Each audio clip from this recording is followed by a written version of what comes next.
The king should never leave his kingdom. তাৰ কোনো ৰজা নাই। লতা মঙ্গেশকাৰ মৰিলে কিবা এটা কৰিলে তাহাঁতি নাই কৰা। ৰাজেশ খান্না মৰিছে, তাৰ একদম নিউজ এটা ওলাইছে, ৰাজেশ খান্না ডাই। মোৰ তাত ৰজা নাই। মই চা আমাৰ অসমত যদি মই মৰোঁ এসপ্তাহ বন্ধ হৈ যাব। I live like that. এইখিনিতে ভিডিঅ'টো আৰম্ভ কৰোঁতে আপোনালোক সকলোকে এটা কথা জনাব বিচাৰোঁ, যিহেতু ভিডিঅ'খিনি বহুত আগতে নিৰ্মাণ কৰা হৈছিলে, কিন্তু মই ভিডিঅ'খিনি এডিট কৰি আপোনালোকৰ মাজত আগবঢ়াই দিবলৈ মানসিকভাৱে একদম প্ৰস্তুত নাছিলোঁ। বহুত সাহস কৰি আজি ভিডিঅ'খিনি আপোনালোকৰ মাজলৈ আগবঢ়াই দিছোঁ। দাদাৰ স্মৃতি হিচাপে এই ভিডিঅ'খিনি আপোনালোকৰ মাজত থাকি যাব। চ' আহক ভিডিঅ'টোৰ মাজলৈ আগবাঢ়ি যাওঁ। সময় এক গতিশীল, কিন্তু মৃত্যু যেনেদৰে গধুৰ তেনেদৰে বাস্তৱো কেতিয়াবা নিষ্ঠুৰ হয়।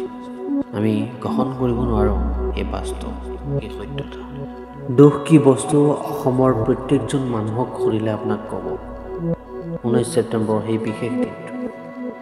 সেই বিশেষ মানুহজনৰ প্ৰতি থকা সেই বিশেষ মৰমবোৰ কেৱল মাত্ৰ ভাষাৰে বা ছবিৰে আমি প্ৰকাশ কৰিব নোৱাৰোঁ। এজন ৰজা আছে আৰু আজি সেই ৰজাজন ৰাজপথলৈ নামি আছে। নাম হ'ল জুবিন গাৰ্গ। আমি এতিয়া যোৰাবাট পাইছোঁহি আৰু জুবিনদাৰ নতুন ঘৰখনলৈ বুলি আহিছোঁ। সোণাপুৰত থকা তেখেতৰ নতুন ঘৰখন। আৰু আজি যিহেতু গৰিমা বৌ ইয়াৰ পৰা যোৰহাট যাব, জুবিনদাক প্ৰথমবাৰৰ কাৰণে ইয়াত এৰি থৈ তেখেত যোৰহাটলৈ যাব, যিহেতু যোৰহাটৰ তেখেতৰ সেই ঘৰখনত তেখেতৰ মানুহবিলাক তেখেতৰ আদ্য শ্ৰদ্ধাৰ কাৰণে ৰৈ আছে। আৰু আজি এতিয়া সোণাপুৰত আছোঁ আৰু জুবিনদাৰ এখন নতুন ঘৰখন সোণাপুৰত থকা নতুন ঘৰখনলৈ আহিছোঁ। আৰু সকলো সময়তে ইয়াত পূৰা মানুহৰ সমাগম আছে আৰু ক'বলৈ গ'লে এতিয়ালৈকে পূৰা ভিৰ হৈ আছে। আৰু আজি যিহেতু গৰিমা বৌ ইয়াৰ পৰা যোৰহাট গৈছে, গতিকে আজি গোটেই পৰিৱেশটো বেলেগ ধৰণৰ হৈ আছে, মানে গোটেই আকৌ বতাহ বৰষুণ হৈ আছে ইয়াতে। আৰু সকলো সময়তে মানুহ আহি আছে আৰু মানুহে ইয়াৰ গোটেই পৰিৱেশটো বেলেগ নাম লৈ আছে, দৰ্শন কৰি আছে। আৰু মানে নতুন ঘৰখন এটা মন্দিৰলৈ পৰিণত কৰিব পাৰি। চোৱাহক দেখাই আছোঁ। আমি জুবিন ক্ষেত্ৰত পোৱা প্ৰায় 5 মিনিটৰ পিছতে গৰিমা বৌ তাতে আহি উপস্থিত হৈছিল। আৰু জুবিনদা ঢুকোৱাৰ পিছত গৰিমা বৌ আজি প্ৰথমবাৰৰ কাৰণে যোৰহাটলৈ বুলি যাব জুবিনদাক এৰি থৈ। সেইকাৰণে এবাৰ তেখেত সোণাপুৰৰ যি সমাধি ক্ষেত্ৰ আছে তাত আহি উপস্থিত হৈছিলে। আৰু সেইখিনি মুহূৰ্তত তাৰ গোটেই পৰিৱেশটো এনেকুৱা ধৰণৰ আছিল।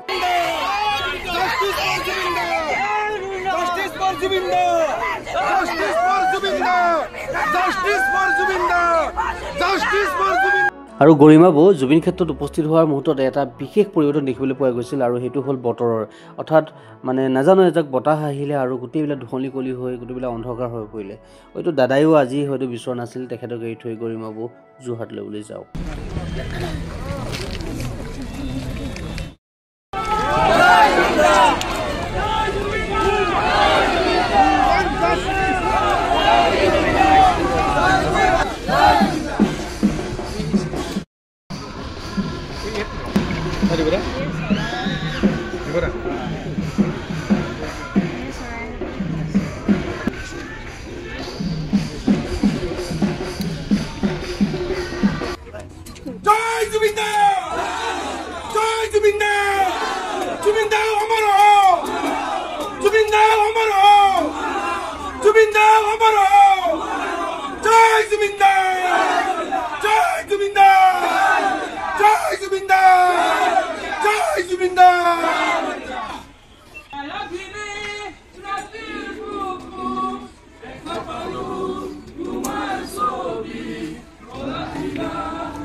আচলতে আজি এই সময়খিনি খুব দুখৰ আৰু ইয়াক ভাষাৰে প্ৰকাশ কৰিব নোৱাৰি আৰু তাতোকৈ দুখৰ কথা যিহেতু জুবিনদাৰ নিচিনা এজন মানুহৰ কাৰণে গৰিমা বৈ অৰ্থাৎ যি সময়ত আমি বৌক সান্তনা দিব লাগে সেইখিনি সময়ত আমি জুবিনদাৰ ন্যায়ৰ কাৰণে তেখেতে ৰাইজক আহ্বান কৰিছে হয়তো ইয়াতকৈ দুখৰ বিষয় জাতিটোৰ কাৰণে মৰ্মান্তিক বিষয় একো হ'বই নোৱাৰে যেতিয়া গৰিমা বৈ ইয়াৰ পৰা গুচি গ'ল সেই মুহূৰ্তত ইয়াৰ পৰিৱেশটো এনেকুৱা হৈছিল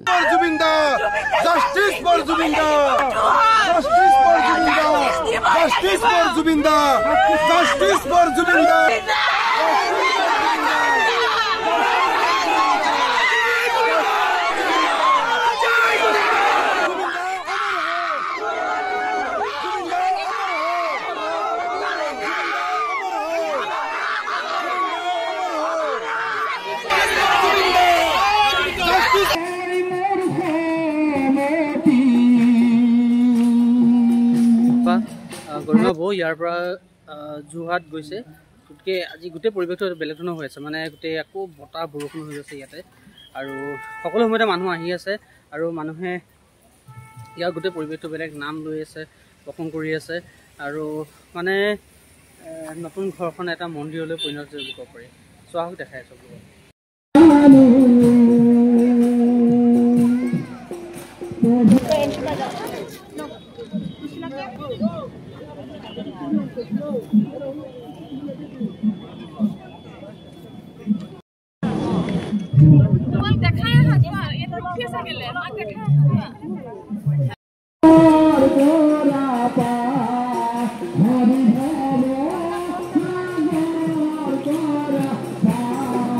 আৰু এয়াই সেই স্থান য'ত জুবিনদাই শেষবাৰৰ কাৰণে সকলোকে বিদায় দি ইয়াৰ পৰা চিৰ বিদায় মাৰি গৈছিল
আৰু বেছি দীঘল নকৰোঁ দাদা স্মৃতিৰ কাৰণে আজি এইখিনি সংগ্ৰহ কৰি ৰাখিলোঁ আৰু যেতিয়ালৈকে অসম থাকিব তেতিয়ালৈকে অসমত জুবিন দা থাকিব শেষত সকলোকে আহ্বান জনাইছোঁ আচলতে এইটো আহ্বান জনোৱাৰ কথা নহয় জুবিন দাৰ নিচিনা এজন মানুহৰ কাৰণে আমি ন্যায় বিচাৰোঁ তেখেতৰ বাবে ন্যায় লাগে বুলি আমি চিঞৰি থকাটো গোটেই জাতিটোৰ কাৰণে এটা খুব দুখৰ বিষয় যিজন মানুহে সৰ্বোচ্চ দি গ'ল গোটেই জাতিটোৰ কাৰণে সেই মানুহজনৰ কাৰণে আজি আমি ন্যায় বিচাৰি চিঞৰিবলগীয়া হৈছে আশা কৰোঁ চৰকাৰে সঠিক তদন্ত কৰি গোটেইখিনি পোহৰলৈ আনিব আৰু যোন দোষী হয় শাস্তি হওক তাকে আশা ৰাখিলোঁ বাকী আপোনালোকে পাহৰি নাযাব যেতিয়ালৈকে জুবিন দাই ন্যায় নাপায় আমি প্ৰত্যেকে আমাৰ ছ'চিয়েল মিডিয়াৰ যোগেদি হওক বা বিভিন্ন প্লেটফৰ্মৰ যোগেদি হওক আমাৰ এই যুঁজখন চলি থাকিব ভিডিঅ'টো কেৱল মাত্ৰ জুবিন দাৰ স্মৃতিৰ কাৰণে ৰখা হৈছে শেষত পুনৰবাৰ সকলোকে অনুৰোধ জনাইছোঁ জুবিন দাৰ জয় হওক অমৰ হওক ধন্যবাদ